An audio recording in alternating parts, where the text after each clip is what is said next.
In this presentation, I'm going to talk about suprasegmentals.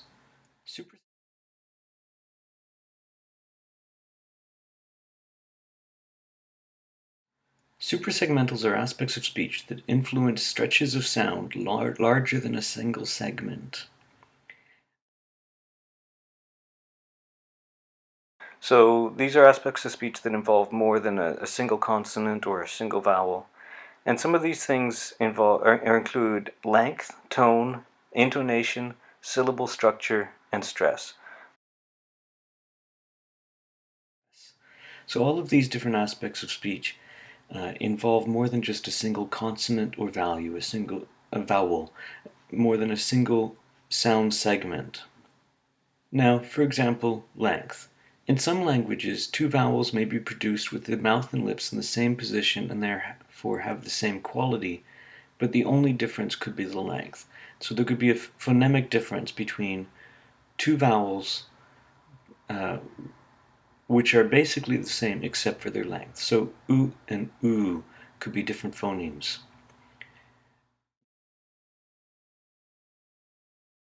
In English, vowels differ in length as well, but this is usually not phonemic. It's more just a matter of the context in which they're found. Some vowels are longer than others. For example, a vowel that's not followed by a consonant in the syllable is likely to be longer. A strong vowel, a vowel that's on the outside of the vowel quadrangle, one of the cardinal vowels, those are going to be longer. And vowels followed by a voiced sound are more likely are going to be longer than vowels followed by a voiceless sound, like a voiceless stop. And this applies to diphthongs too, or the vowels in diphthongs too. For example, listen to these four words as spoken by an American speaker. The first and the third involve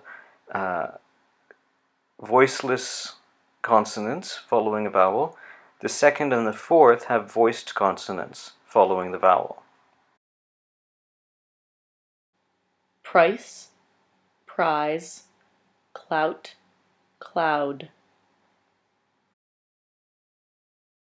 I've used iMovie to cut the consonants off so you can just listen to the beginning of clout and cloud. Listen and see if you can hear a difference in the length of the syllables. Clout, cloud. Completely unaware of it, the speaker lengthens the diphthong before the voiced consonant, while leaving the diphthong before the voiceless consonant the same length. Listen to this recording of me speaking, and you'll hear very much the same thing. Price, prize, clout, cloud, clout, cloud. Geminates are what happens when two consonants come together, which happens in English when a word ending in one consonant comes together with a word beginning with another, or with compound words where a word ending in one consonant has been compounded with a word beginning with another. For example, the long consonant sound in the middle of lamppost, or roommate.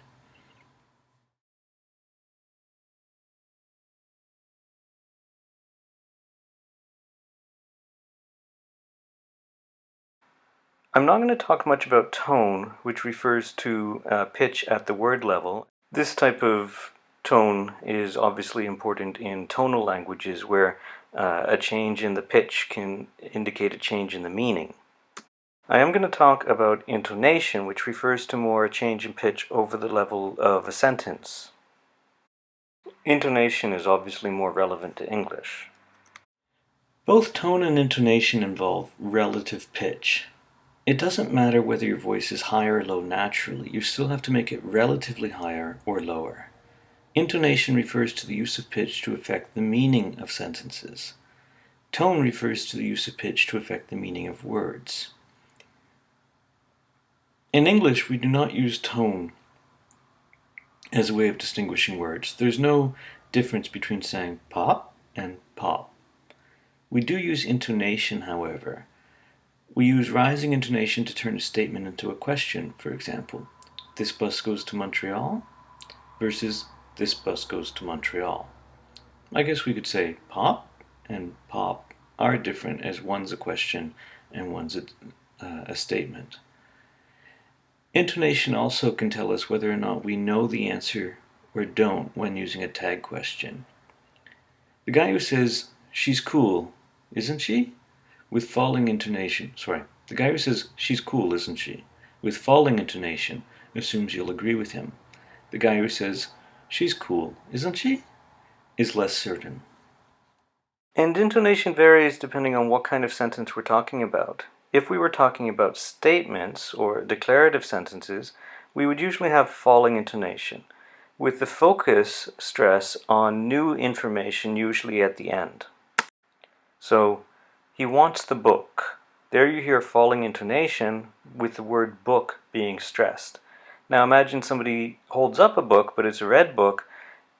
The speaker would then say, "No, not that book. He wants the blue book." And there you hear the stress is on the word blue, but the falling intonation is still there.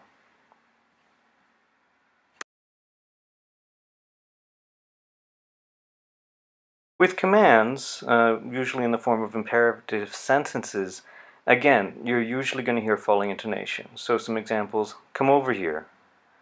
Don't do that again. You can hear, I'm not even exaggerating it very much, you can hear the pitch goes lower near the end. Come over here. Don't do that again. Try it yourself and see. Say it as naturally as you can and listen to where the pitch goes. With WH questions, questions starting with who, what, where, when, why, which, or how, we hear a slight fall. So for example, where are you going to go tonight? And what kind of takeout food do you want? There's a slight fall, especially near the end. Where are you going to go tonight? What kind of food do you want? What kind of takeout food do you want? Try it yourself and see if you can hear a slight fall in intonation on WH questions. And when it comes to a question that can be answered with yes or no, usually you're going to hear rising intonation. Falling intonation would suggest that it's not really a question. So, are you going out again tonight? Rising intonation, it's a real question. Let's try falling intonation. Are you going out again tonight? There it's more an expression of exasperation. Are you going out again tonight? It's not really a question, it's more of a complaint. Notice that a statement can be turned into a question simply by using rising intonation. So, you're going to Denmark could be turned into a question. You're going to Denmark? In many ways, rising intonation signals uncertainty. Check out the link to Taylor Malley reading his poem about speaking with conviction. Tag questions receive either rising or falling intonation. Rising intonation indicates the person really isn't quite sure of the answer. Falling intonation indicates they're pretty confident they know what the answer is. So, you'd like that, wouldn't you? Versus, you'd like that, wouldn't you? You'd like that, wouldn't you? You'd like that, wouldn't you? With the rising intonation, wouldn't you? The person is actually uncertain. With the falling intonation, wouldn't you? The person is fairly certain.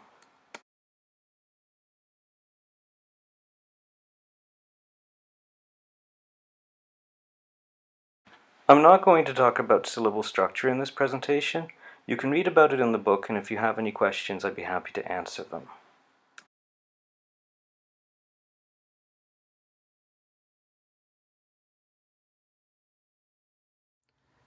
Linguistic stress is a prominence relation between syllables. Certain syllables are longer, louder, higher pitched, or more clearly articulated than those around them.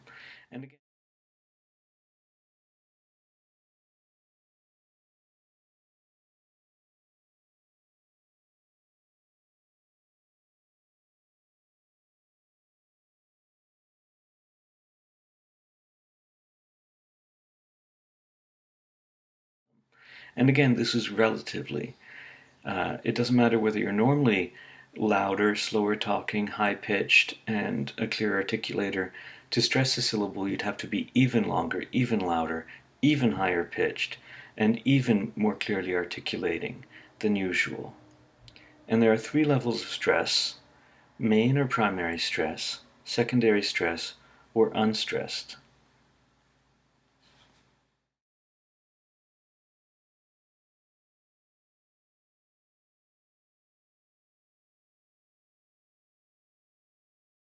Now there are 3 levels of stress that we can identify: the main or primary stress, secondary stress, or unstressed.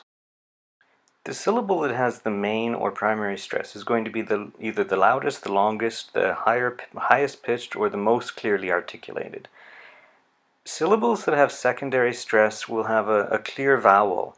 The vowel will not be reduced. The syllable will still be there. An unstressed syllable, there's often a reduction in the vowel. The vowel might be turned into a schwa, for example. In the textbook, Giga gives the example Alabama. Listen to this word a couple times. Alabama, Alabama, Alabama, Alabama. Where is the most stressed syllable? Which syllable would you say gets secondary stress? And which 2 syllables are unstressed? Try saying it yourself and see if you can hear which syllables you're giving the most stress to.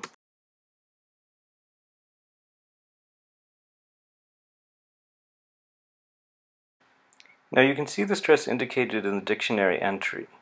The first syllable has a little mark down below. This stress marker indicates secondary stress. So al. The next syllable is the vowel has been turned into a schwa. So it's ala, and so that's an unstressed syllable. And then the primary stress marker is before bam. So Alabama. The last syllable again is a schwa. Alabama. So the 2 schwas indicate the 2 schwas are clearly unstressed syllables.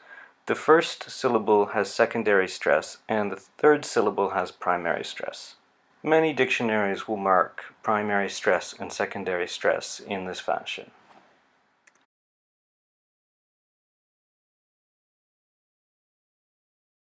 Now, focal stress is a bit different. This is a word in the sentence that gets more stress than the other words in the sentence. I'm going to give you an example using one sentence, and I'm going to stress different syllables in that one sentence, or different words in that one sentence, to communicate different things. So the sentence is, Trevor thinks Catherine's a good student. I'm not sure if there's anyone in this class named Catherine. If there is, I'm not talking about you. So I'm going to read the sentence with the first word stressed. Trevor thinks Catherine's a good student. So how does putting this extra focal stress on Trevor change the meaning of the sentence? What might the suggestion be?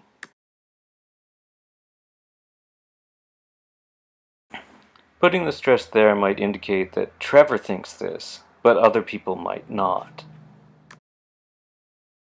Now how about we move the focal stress to the next word? So it reads, Trevor thinks Catherine's a good student. What would putting the focal stress on thinks do to your understanding of the sentence? Trevor thinks Catherine's a good student.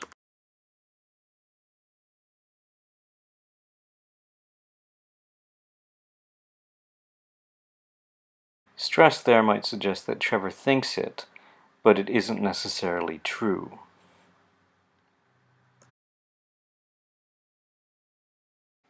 So let's move the stress a little further along. Trevor thinks Catherine's a good student. Notice that it isn't the entire word that's stressed. The focal stress is falling especially on the stressed syllable of the word receiving focal stress. So it's Trevor thinks Catherine's a good student. Cath is getting more stress than it normally would. It's normally a stressed syllable. Now it's an extra stressed syllable.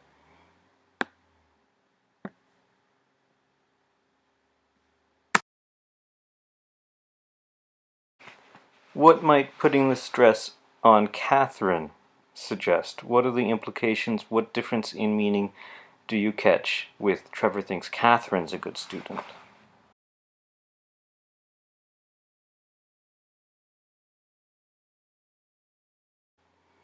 So Trevor thinks Catherine's a good student, but he doesn't necessarily think the others are good students.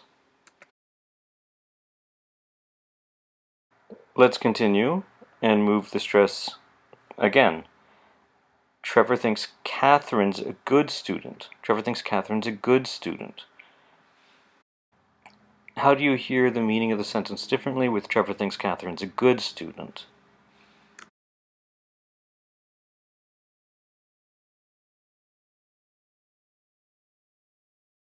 I would interpret that sentence as meaning Trevor thinks Catherine's a good student as opposed to a bad one.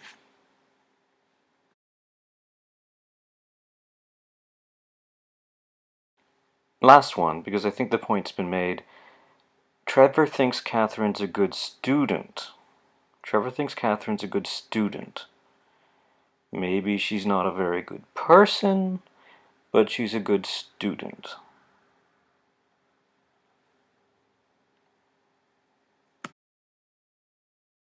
Did you interpret those sentences the same way I did?